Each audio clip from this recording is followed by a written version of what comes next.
Di sini kami akan mempresentasikan hubungan intensitas bermain game online Free Fire dengan komunikasi interpersonal anak kelas 3-6 di SDN Klaten tahun 2024. Saya akan jelaskan di bab 1 tentang penelitian kuantitatif dari kita yang berjudul hubungan intensitas bermain game online Free Fire terhadap perkembangan komunikasi interpersonal anak di kelas 3 sampai dengan kelas 6 di SDN 2 Kadipaten di tahun 2024. Di sini saya akan jelaskan tentang latar belakang dari penelitian kita, yaitu tentang perkembangan komunikasi intrapersonal merupakan aspek penting dalam pertumbuhan anak pada usia anak di kelas 3 sampai dengan kelas 6 SD, ketika anak mulai membangun keterampilan komunikasi dengan teman sebayanya mereka maupun keluarga dan juga lingkungan sosial. Namun kemajuan teknologi digital dapat menjadikan tantangan dan juga momok tersendiri, yaitu penggunaan game online yang kini menjadi bagian dari kehidupan sehari-hari. Bagi mereka, penggunaan game online secara berlebihan dapat mengurangi interaksi langsung terhadap lingkungan sekitar anak-anak tersebut, yang berpotensi menghambat kemampuan komunikasi mereka seperti memahami ekspresi wajah, nada bicara maupun isyarat nonverbal. Selanjutnya, fenomena ini juga terlihat di SDN 2 Kadipaten, di mana banyak sekali siswa yang sering menunjukkan komunikasi yang kurang sopan dan juga berbicara yang dengan nada tinggi atau mengeluarkan kata-kata kasar.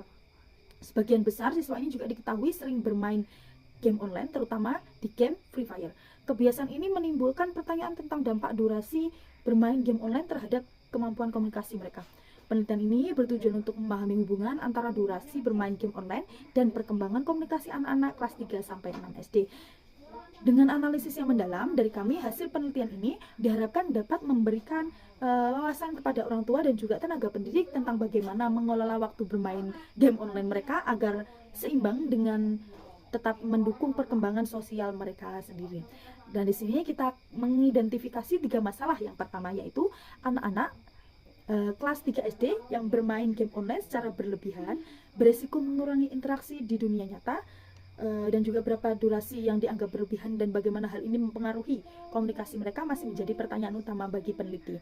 Dan yang kedua yaitu terkaitan antara intensitas bermain game online dan juga keterampilan komunikasi. Apakah mereka, yaitu anak-anak tersebut, lebih sering bermain game online memiliki keterampilan komunikasi yang lebih rendah atau berbeda dibandingkan anak-anak yang bermain dengan durasi yang lebih terbatas. Yang ketiga yaitu dampak game online pada komunikasi anak dapat bersifat positif seperti meningkatkan keterampilan sosial dengan teman sebayanya, namun juga negatif yaitu seperti mengurangi interaksi langsung. Dampak ini pada anak kelas 3 SD sampai 6 SD itu belum jelas. Selanjutnya yaitu tentang rumusan masalah. Kita merumuskan 4 pertanyaan dari masalah tersebut, yaitu yang pertama, bagaimana hubungan antara durasi bermain game online dengan perkembangan komunikasi interpersonal anak kelas 3 sampai kelas 6 SD. Dan yang kedua adalah apakah durasi bermain game online yang lebih lama berpengaruh negatif terhadap keterampilan komunikasi anak. Yang ketiga, apakah ada dampak positif dari bermain game online terhadap kemampuan komunikasi interpersonal anak kelas 3 sampai 6 SD. Dan yang keempat adalah bagaimana peran komunikasi dalam game online tersebut, yaitu Free Fire, terhadap perkembangan keterampilan komunikasi intrapersonal anak di kehidupan nyata mereka. Selanjutnya kita mempunyai batasan masalah. Ada beberapa batasan masalah, yaitu yang pertama adalah penelitian ini dibatasi pada anak-anak kelas 3 sampai 6 SD di SDN 2 Kadipaten tahun 2024 yang bermain game online Free Fire. Yang kedua adalah durasi bermain game online yang diteliti dibatasi pada 1-2 jam per hari.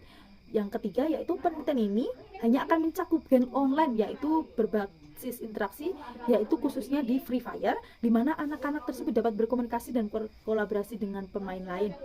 Yang keempat, aspek perkembangan komunikasi ini sangat penting dalam membentuk kemampuan komunikasi intrapersonal mereka. Kita merujuk pada tujuan penelitian, yaitu penelitian ini bertujuan untuk mengidentifikasi pengaruh durasi bermain game online terhadap perkembangan komunikasi anak-anak kelas 3 sampai 6 SD serta mengevaluasi dampak positif atau negatif yang mereka dapatkan dari intensitas bermain game online terhadap komunikasi interpersonal mereka. Selain itu, penelitian ini juga bertujuan untuk memberikan wawasan kepada orang tua dan juga para tenaga pendidik untuk memberikan wawasan untuk mengenai pengaruh game online terhadap perkembangan komunikasi anak-anak, sehingga dapat membantu mereka dalam mengambil keputusan terkait durasi bermain game yang sesuai.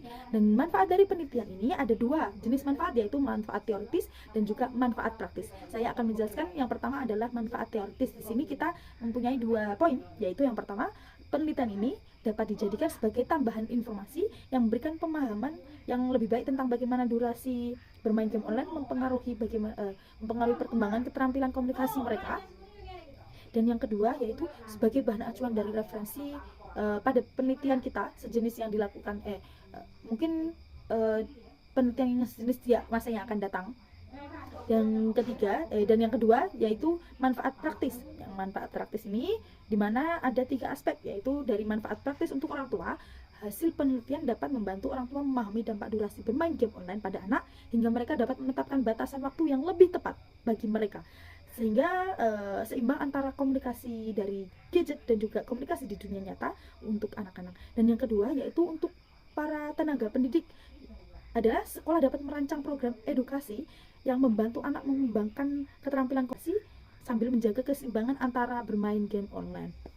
Yang ketiga adalah manfaat untuk peneliti sendiri, yaitu peneliti memperoleh wawasan tentang dampak durasi bermain game online terhadap komunikasi anak, yang dapat memperkaya literatur dan juga menjadi dasar studi lebih lanjut tentang pengaruh teknologi pada keterampilan sosial anak, terutama pada komunikasi. Terima kasih. Baiklah, saya akan melanjutkan penjelasan dari Mbak Husnul Fatimah pada bab 2 kajian pustaka yang pertama mengenai game online. Game online adalah permainan yang terhubung melalui internet, memungkinkan pemain berinteraksi secara virtual menggunakan berbagai perangkat seperti komputer, ponsel, dan tablet. Game online memiliki dampak positif seperti membantu siswa memahami teknologi, meningkatkan kreativitas, kecepatan berpikir, respon refleks, dan menjalin pertemanan. Namun dampak negatifnya pun juga ada, seperti emosional terganggu, emosional tidak stabil, perilaku kasar terhadap orang tua. Lalu yang kedua mengenai etika berkomunikasi. Etika berkomunikasi adalah pedoman nilai untuk berinteraksi dengan menghormati dan menjaga hubungan baik dengan orang lain. Berasal dari kata Yunani yaitu ethos, yang berarti adat atau kesusilaan. Etika berkomunikasi mencakup 3 bentuk utama. Yang pertama, kesopanan, kesatuan, dan kepedulian. Kesopanan menjaga citra diri dari orang lain agar tetap dihormati. Kesatuan menekankan penggunaan bahasa yang sesuai dengan norma sosial, sedangkan kepedulian menunjukkan perhatian pada kebutuhan dan perasaan orang lain, mengutamakan kebaikan dan menghargai mereka dalam setiap interaksi. Etika ini penting untuk menciptakan komunikasi yang harmonis dan saling menghormati. Selanjutnya adalah kajian penelitian yang relevan. Yang pertama, penelitian kami ambil sampel dari penelitian yang dilakukan oleh Kausar yang berjudul Pengaruh Game Online Terhadap Prestasi Akademik Peserta Didik di 3 Aceh Besar. Hasil penelitian ini menunjukkan bahwa penggunaan game online secara berlebihan berpengaruh negatif atas prestasi akademik peserta didik. Persamaan penelitian terdahulu dengan yang kami teliti adalah terletak pada objeknya antara peserta didik dan game online. Lalu yang kedua, penelitian yang dilakukan oleh Lucy Duyanti yang berjudul Analisis Keterampilan Komunikasi Siswa dalam Pembelajaran Bahasa Indonesia kelas 5 Sekolah Dasar Negeri Bumi Harjo. Hasil penelitian ini menunjukkan bahwa keterampilan anak dalam berkomunikasi mulai berkembang pada usia SD. Lalu yang selanjutnya adalah kerangka berpikir. Di sini, intensitas bermain game Free Fire adalah X dan perkembangan komunikasi interpersonal adalah Y. Jadi, variabel bebas X, intensitas bermain game Free Fire, dan variabel terikat ataupun Y, perkembangan komunikasi interpersonal. Lalu yang selanjutnya adalah hipotesis. Hipotesis di sini terbagi menjadi 2. Yang pertama adalah hipotesis alternatif. Terdapat pengaruh yang signifikan antara intensitas bermain game Free Fire terhadap perkembangan komunikasi interpersonal anak kelas 3 sampai 6 di SDN 2 Kadipaten. Lalu yang kedua adalah hipotesis zero. Tidak terdapat pengaruh yang signifikan secara intensitas bermain game Free Fire terhadap perkembangan komunikasi interpersonal anak kelas 3 sampai 6 di SDN 2 Kadipaten. Baiklah, pembahasan selanjutnya adalah bab 3 yaitu metode penelitian, yang membahas tentang tempat dan waktu penelitian. Penelitian ini dilakukan pada siswa kelas 3 sampai 6 di SDN 2 Kadipaten yang beralamat di Jalan Brigjen Katameso, Gang 2, Kebon, Kadipaten, Kecamatan Babatan, Kabupaten Ponorogo, Jawa Timur. Penelitian ini dimulai sejak bulan Agustus sampai dengan bulan Desember tahun 2024 dengan rincian waktu penelitian yang dapat dilihat pada tabel berikut, yaitu tabel di dalam PPT. Pada minggu pertama bulan Agustus pengajuan judul, kemudian minggu kedua minggu ketiga, minggu keempat, sampai minggu pertama bulan September, yaitu penyusunan proposal. Kemudian di minggu kedua bulan September, yaitu seminar proposal. Dan bisa teman-teman lihat pada tabel tersebut. Kemudian pembahasan selanjutnya adalah rancangan atau desain penelitian. Penelitian ini menggunakan metode kuantitatif dengan pendekatan deskriptif korelasional untuk mengukur hubungan antara intensitas bermain game Free Fire dengan perkembangan komunikasi interpersonal anak-anak. Data dikumpulkan dalam bentuk angka dan dianalisis secara statistik untuk menentukan kekuatan hubungan antara kedua variabel. Variabel bebas dalam penelitian ini adalah intensitas bermain game Free Fire, sementara variabel terikatnya adalah kemampuan komunikasi interpersonal. Penelitian ini tidak hanya menggambarkan fenomena, tetapi juga bertujuan untuk mengevaluasi seberapa besar pengaruh intensitas bermain game terhadap interaksi sosial anak-anak. Kemudian pembahasan selanjutnya adalah populasi, sampel, dan teknik sampling. Teknik sampling yaitu teknik targeted random sampling, membagi siswa laki-laki berdasarkan intensitas bermain game, rendah, sedang, ataupun tinggi. Sampel diambil secara acak dari tiap kelompok untuk memastikan representasi proporsional. Kemudian populasinya adalah semua 30 siswa kelas 3 sampai 6 di SDN 2 Kadipaten. Kemudian sampelnya adalah jumlah yang dijadikan sampel adalah 15 siswa laki-laki yang dibagi berdasarkan tingkat intensitas bermain game, yang rendah maupun sedang dan yang tinggi. Kemudian pembahasan yang terakhir adalah teknik pengumpulan datanya, yaitu di sini kami menggunakan teknik kuesioner dan observasi secara langsung. Teknik kuesioner digunakan untuk mengukur frekuensi, durasi, dan intensitas bermain game online. Selain itu, kuesioner juga digunakan untuk mengukur kemampuan komunikasi interpersonal siswa. Kemudian teknik yang kedua adalah observasi secara langsung, yaitu mengamati interaksi komunikasi interpersonal di lingkungan sekolah, seperti kesopanan dalam berkomunikasi, kemampuan menyampaikan pendapat, dan penerimaan terhadap pendapat orang lain. Selanjutnya adalah instrumen penelitian. Observasi langsung menggunakan instrumen lebar observasi yang mencatat indikator perilaku tertentu. Indikator yang diamati adalah kesopanan, kesantunan, kepedulian, frekuensi interaksi, dan kemampuan kerjasama. Lalu untuk kuesioner sendiri menggunakan instrumen skala Likert yang mengukur persepsi siswa terhadap komunikasi interpersonal mereka saat bermain game online. Indikator yang diukur dalam kuesioner ini adalah kemampuan berkomunikasi, kerjasama tim, kepedulian sosial, keterbukaan, dan emosi saat berkomunikasi. Di sini teknik analisis data kita menggunakan statistik korelasi Pearson. Teknik ini digunakan untuk melihat hubungan antara intensitas bermain game dan perkembangan komunikasi interpersonal anak. Dan di sini kita menggunakan triangulasi metode untuk memvalidasi data dan membandingkan informasi yang diperoleh dari hasil observasi langsung mengenai perilaku komunikasi interpersonal siswa yang akan dibandingkan dengan data hasil kuesioner. Lalu ada uji prasyarat.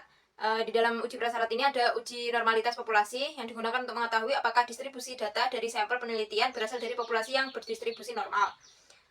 Di sini cara perhitungannya menggunakan metode Kolmogorov dengan dihitung melalui aplikasi SPSS. Lalu ada uji homogenitas variansi populasi yang digunakan untuk mengetahui apakah variansi antar populasi yang diuji itu sama atau tidak. Di sini menggunakan metode Levenes test dan perhitungan melalui aplikasi SPSS. Lalu ada uji asumsi klasik yang digunakan untuk memastikan validitas dari model regresi yang akan digunakan dalam analisis korelasi. Untuk korelasi Pearson sendiri, yang sering diuji adalah uji heteroskedastisitas, lalu uji autokorelasi dan uji multikolinearitas. Lalu ada uji linearitas yang digunakan untuk memastikan bahwa hubungan antara variabel independen dan variabel dependen itu bersifat linear. Lalu ada uji independensi yang digunakan untuk memastikan bahwa misalnya data yang diambil bersifat independen, yang artinya data pada suatu observasi itu tidak bergantung pada data observasi lainnya. Selanjutnya ada uji hipotesis. Dalam penelitian kuantitatif, asumsi yang harus dipenuhi dalam uji hipotesis yaitu satu, random sampling, yaitu sampel yang diambil secara acak untuk representasi populasi yang valid. Yang kedua ada independensi populasi, yaitu data antar siswa tidak saling mempengaruhi. Yang ketiga normalitas, data berdistribusi normal. Yang keempat ada homogenitas variansi, yaitu variansi kelompok yang sama. Lalu ada uji statistik. Dalam korelasi Pearson itu dia itu mengukur kekuatan dan arah hubungan linear antara intensitas bermain game dan komunikasi interpersonal. Yang terakhir ada prosedur uji hipotesis. Yang pertama adalah tentukan taraf signifikan, yaitu sama dengan alfa sama dengan 0,05. Yang kedua adalah hitung nilai korelasi Pearson. Yang ketiga adalah tentukan p-value.